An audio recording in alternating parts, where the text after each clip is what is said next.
वैदिक कथा अमृत में आपका स्वागत है। आज की कथा है राजा सुदुम्न का स्त्री बनना। तो कथा शुरुआत करने के पहले आइए हम लोग भगवान नारायण को, नरों में उत्तम नर नारायण ऋषि को, माता सरस्वती को और ग्रंथकार व्यासदेव को नमस्कार करते हैं। तो आज की कथा है राजा सुदुम्न का स्त्री बनना। तो यहाँ पर श्रीमद् भागवतम में यह कथा आती है कि महाराज परीक्षित सुखदेव गोस्वामी से पूछते हैं वैवस्वत मनु के वंश के बारे में। जो वैवस्वत मनु वही हैं जो पूर्व काल में द्रविड़ का राजा सतव्रत थे। उनका अगला जन्म है जो वैवस्वत मनु के रूप में हुआ, पोस्ट मिला उनको। तो इसका वर्णन करते हुए वो बतलाते हैं कि किस प्रकार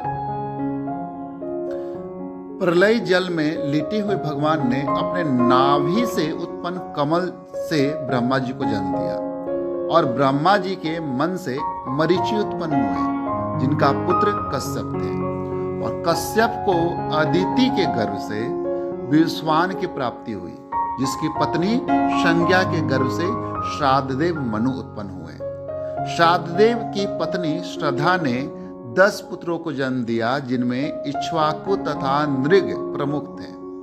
श्राद्धदेव इन्हीं को कहते हैं वैवस्वत मनु। तो श्राद्धदेव या वैवस्वत मनु महाराज इक्ष्वाकु के पिता थे। पहले वे संतानहीन थे, किंतु वशिष्ठ मुनि की कृपा से उन्होंने मित्र तथा वरुण देवता को प्रसन्न करने के लिए एक यज्ञ किया।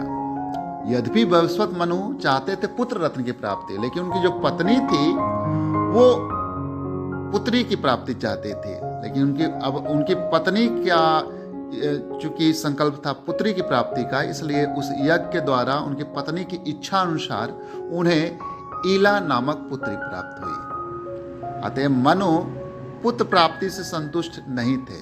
तब यहाँ पर पुत्र चाहते थे लेकिन हो गई पुत्री।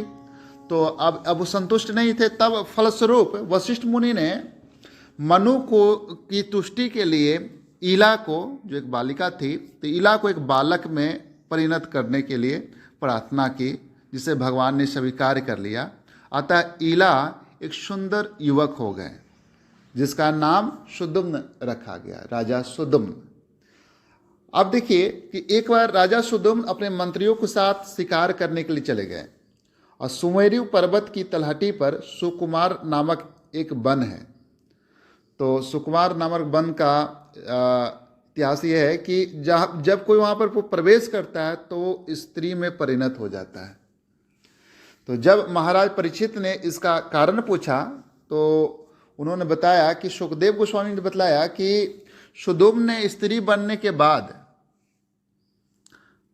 अब वहाँ पर वो प्रवेश किए तो स्त्री बन गए। तो स्त्री बनने के बाद उन्होंने किस प्रकार चंद्रमा के पुत्र बुध को अपने पति के रूप में स्वीकार कर लिया, और जब पति के रूप में स्वीकार किया तो उनसे उनका पुत्र पुरूरवा नामक पुत्र उत्पन्न हुए।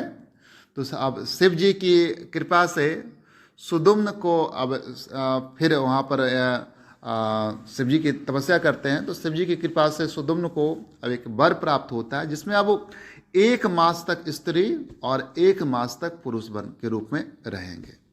और इस प्रकार उसे सुदुम्न को अपना राज पुनः प्राप्त हो गया और उसे उत्कल, गई तथा विमल नामक 3 पुत्र प्राप्त हुए और वे तीनों परम धार्मिक निकले।